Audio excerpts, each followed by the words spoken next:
Hello বন্ধুরা, কেমন আছো তোমরা? আশা করি প্রত্যেকে ভালো আছো। আমিও ভালো আছি। জার্নি উইথ মৌ চ্যানেলে তোমাদের সবাইকে ওয়েলকাম জানাই। দীর্ঘ ৮ মাস পর তোমাদের সাথে আমার দেখা হচ্ছে। ভীষণ ভালো লাগছে যে এতদিন পর তোমাদের মাঝে আমি ফিরে আসতে পেরেছি। বিভিন্ন কারণে এতদিন আমার ভিডিও দেওয়া হয়নি। যাই হোক, তো আমি চেষ্টা করছি একদম ছোট ছোট ভিডিও করার। আর বুঝতেই পারো, ৮ মাস ৯ মাস একটা চ্যানেল যদি বন্ধ থাকে তাহলে সেই চ্যানেলটার রিচ একেবারেই পড়ে যায়। তো তোমাদের সহযোগিতা একান্তভাবে চাইছি।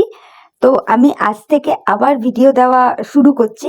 তো তোমরা কিন্তু অবশ্যই আমাকে সাপোর্ট করো, আমার পাশে থেকো, এইটুকুই আশা রাখবো। কেন বলছি, আমার তো মেইন চ্যানেল যেটা সিম্পল গার্ল মৌ, ওটা তো কন্ট্রোভার্সির চ্যানেল। সত্যি কথা বলতে কি, কন্ট্রোভার্সি থেকে একটু বেরিয়ে আসতে চাইছি, বুঝলে তো। তো তোমাদের সাপোর্ট একান্তভাবে চাইছি। তো বছরের শুরুতে যেহেতু এতদিন পর তোমাদের সঙ্গে আলাপ হলো, কথা হচ্ছে, তো তোমাদের প্রত্যেককে জানাই হ্যাপি নিউ ইয়ার। প্রত্যেকের নতুন বছর খুব ভালো কাটুক, প্রত্যেকে সুস্থ থাকো, খুব ভালো থাকো। তো চলো বন্ধুরা, আমি ছোট্ট ছোট্ট দুটো রেসিপি ভিডিও নিয়ে এসেছি। তো সেটাই তোমাদের সাথে শেয়ার করব, তো তোমরা দেখে নাও। আর আমার এই চ্যানেলে তোমরা ট্রাভেল ব্লগ, তারপর নর্মাল ব্লগিং, রেসিপি, তারপর ইটিং শো, সমস্ত রকমের ভিডিওই পাবে, কন্ট্রোভার্সি বাদে, পরনিন্দা পরচর্চা বাদে, ঠিক আছে? তো চলো দেখতে থাকো, আশা করি তোমাদের ভালো লাগবে। তো বন্ধুরা, প্রথমে দেখাই আমার নিজস্ব স্টাইলে ডিমের ঝোলের রেসিপি। তো দেখো, সেদ্ধ ডিম এবং সেদ্ধ আলুগুলোকে আমি লবণ হলুদ দিয়ে খুব সুন্দর করে মাখিয়ে নিচ্ছি। নেবার পরে আমি কড়াইতে তেল দিয়ে ডিমগুলোকে সুন্দর করে ফ্রাই করে নিচ্ছি, তোমরা দেখতেই পাচ্ছ। এবার ওই একই তেলে আমি আলুগুলোকেও ফ্রাই করে নিচ্ছি। আর পেস্ট বানানোর জন্য আমি কী নিচ্ছি দেখে নাও। টমেটো, আদা, কাঁচা লঙ্কা, পেঁয়াজ আর কিছু রসুন কুচি।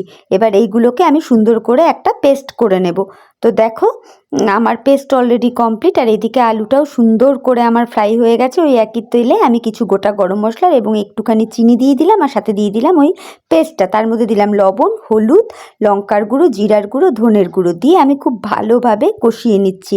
কষিয়ে নেবার পরে এবার আমি প্রয়োজন মতো জল দিয়ে দিলাম এবং ঝোলটা ফুটে উঠলেই তাতে আমি দিয়ে দিলাম ভেজে রাখা আলু এবং ভেজে রাখা ডিমগুলো। তো দেখো, ঝোলটাও সুন্দর করে ফুটে উঠেছে আর ডিমের ঝোলও আমার কমপ্লিট। আর নামাবার আগে দিয়ে দিলাম গরম মশলা। ব্যাস, তৈরি হয়ে গেল আমার ডিমের কারি। বন্ধুরা, নেক্সট রেসিপি আমার ঘরোয়া স্টাইলে ডিমের তড়কা। তো তোমরা দেখতে থাকো। তো প্রথমে দেখো, কড়াইতে আমি তেল দিয়ে দুটো ডিম ফেটিয়ে সুন্দর করে ডিমের ভুজিয়া বানিয়ে নিচ্ছি।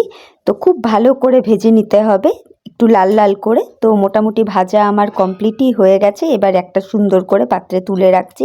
এবার ওই কড়াইতেই আবার তেল দিয়ে দিলাম। এবার তেলটার মধ্যে সামান্য একটু হলুদের গুঁড়ো আমি দিয়ে দিলাম। এবার ওই তেলের মধ্যে কেটে রাখা পেঁয়াজ কুচি দিয়ে খুব ভালো করে ভেজে নিচ্ছি। তার মধ্যে সামান্য রসুন কুচি, আদা কুচি আর কাঁচা লঙ্কা কুচি দিয়ে ভালো করে ভেজে নিচ্ছি। তার মধ্যে এবার আমি অ্যাড করছি জিঞ্জার গার্লিক পেস্ট দিয়ে ভালো করে মশলাটাকে ভেজে নিচ্ছি যতক্ষণ না কাঁচা গন্ধটা এর থেকে চলে যায়। তো দেখো, ভাজা হয়ে গেছে। সামান্য একটু জল দিয়ে দিলাম, দিয়ে আবারও মশলাটাকে সুন্দর করে কষিয়ে নিচ্ছি। এরপর আমি হলুদের গুঁড়ো, জিরার গুঁড়ো, লঙ্কার গুঁড়ো, ধনের গুঁড়ো দিয়ে খুব ভালো করে কষাচ্ছি যতক্ষণ না তেলটা ছেড়ে ওঠে।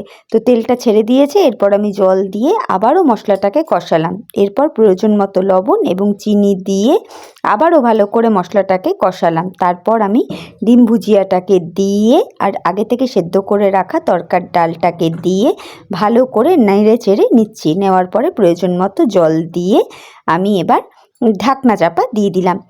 এরপরে দেখো, সুন্দর করে কিন্তু ডালটাও আমার সেদ্ধ হয়ে গেছে আর রান্নাটাও পুরো রেডি টু সার্ভ হয়ে গেছে।